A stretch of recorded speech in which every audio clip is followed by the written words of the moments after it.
Hello छोरो, यो के हो छोरो? यो के हो बाबा? म्याउ हो? त्यो म्याउले के गर्छ? म त खिच्दिएँ है, छोरो पनि खिच्दिएँ। ल ओ बडा, हेलो।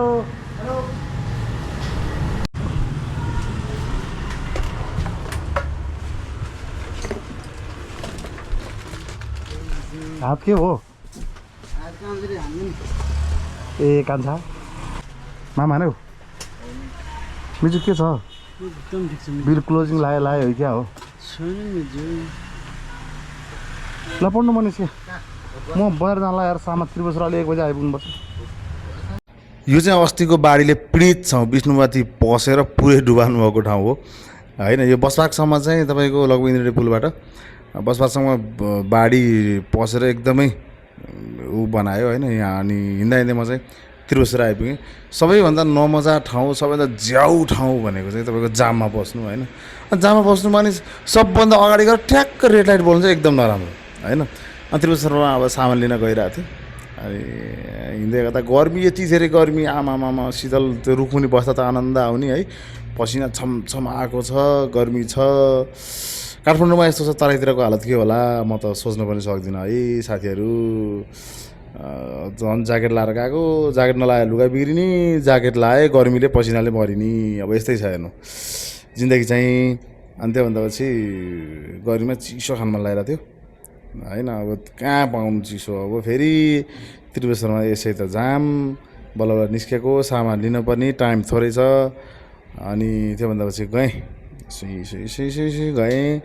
त्योभन्दा पछि सामान लिएँ। सामान लिएर चाहिँ म अनि फर्केँ यो त्रिबेश्वर चोक हो। त्रिबेश्वर चोकबाट चाहिँ अगाडि हिँड्दै हिँड्दै हिँड्दै हिँड्दै गर्दा जाम, धन्न जाम परेन है, यहाँ चाहिँ जाम कट्यो। अनि अगाडि रत्नपार्क आएँ। रत्नपार्कबाट यो चाहिँ चिकित्सा विज्ञान प्रतिष्ठान वीर अस्पतालको पढाउने बिल्डिङ हो यतापट्टि। अनि अलिकति अगाडि हिँड्दै गएपछि यहाँ चाहिँ धेरै ठाउँ छ। यहाँबाट भोटाइडी छिर्ने ठाउँ भइहाल्यो होइन। अब यो अगाडि गएपछि दरबार हाई स्कुल सबभन्दा पुरानो स्कुल भयो होइन। कस्तो राम्रो छ क्या है। पेन्टिङै दामी छ। पढाइ त झन् खतरै छ होला होइन। यतापट्टि रानी पोखरी भइहाल्यो। अनि त्योभन्दा पछि जमल हुँदै बिस्तारै बिस्तारै बिस्तारै जाँदै थिएँ। पानी पर्ला जस्तो भइरहेको थियो, गड्याङगुडुङ भइरहेको थियो। ठ्याक्क जमल आइपुगेँ। जमलबाट चाहिँ सट्ट टर्निङ लिएर तपाईँको म घण्टाघर साइडतिर हिँडेँ।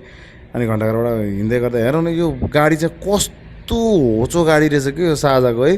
तल पनि ठ्याक्कै छोइएला भन्ना डर के। म त दङ्गै परे होइन। ग्राउन्ड क्लियरेन्स चाहिँ रहन्छ ठ्याक्क तपाईँको एक बित्ता पनि छैन कि अग्लो, एकदम होचो गाडी। म त यस्तो होचो गाडी पनि नेपालको बाटोमा हिँड्दो रहेछ, अचम्म लाग्यो मलाई। अनि हिँड्दा हिँड्दै पाकिजा रेस्टुरेन्ट गएँ, खानेकुरा अर्डर गरेको थिएँ। अनि त्यहाँ पनि तपाईँ जानुभएको छैन, पाकिजा बागबजारमा छ, हलाल रेस्टुरेन्ट हो।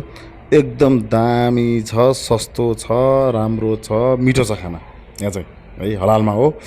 तपाईँहरूलाई यसको भ्लग हालौँला एक दिन होइन। आज चाहिँ टाइम थिएन मसँग, त्यही भएर प्याकिङको सामान टक्क लिएँ।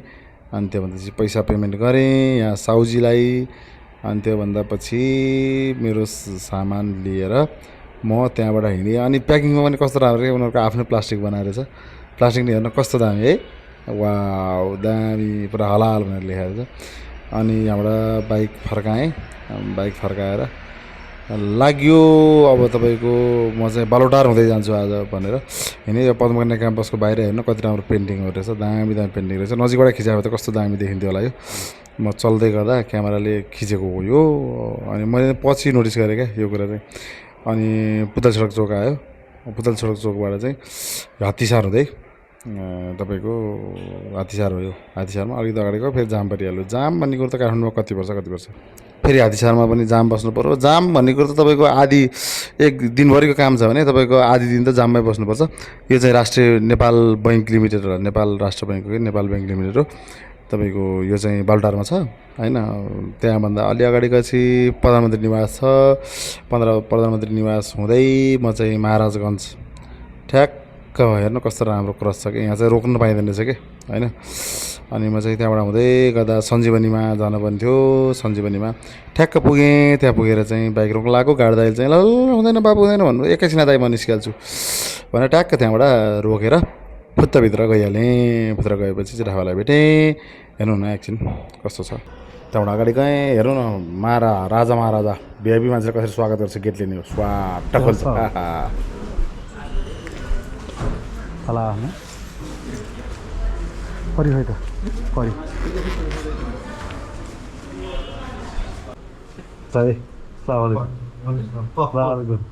के छ डिल हान्छ अब त्यो सञ्जीव पोलिक्लिनिक हो सञ्जीवनीको हाम्रो परि के गर्छ 1 बजे स्कुल पुग्नु पनि पाउने एक टाइम भइसकेको थियो त्यहाँबाट टाप कुदेर स्कुल पुगेँ बाबुलाई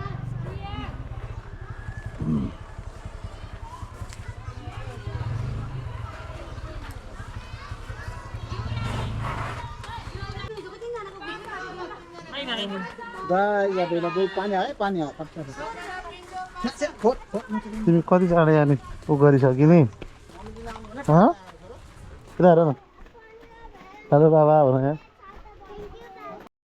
त्यहाँबाट निस्किन थालेपछि एकदम ठुलो पानी पर्न थाल्यो पानी पर्न थालेपछि म यस्तो चाँडो आएँ चाँडो आएपछि चाहिँ तपाईँको पसल आइपुग्ने बेलामा खाल्टो खुल्टिसक्यो त्यहाँनिर खाल्टो खुल्टी सट्ट ल्याएर पसलमा मैले स्कुटर रोक्न साथ त सामान निकालेँ सामान यत्रो ठुलो पानी पऱ्यो this is my pharmacy and clinic you guys तपाईँहरूलाई स्वागत छ आउनुहोस् तपाईँहरू आउनु भने ल्याबहरू र इन्भेस्टिगेसन अनि सबै जाँचहरूमा चाहिँ तपाईँहरूलाई 25% छुट दिन्छु म आउनुहोस् औषधिमा 10% पनि दिन्छु है त ल आजको लागि ब्लग यहीँ इन्ड गरौँ मेरो क्लिनिक चाहिँ टोखा 3 भद्रपुर काठमाडौँमा छ तपाईँहरू आउनु होला है त बाई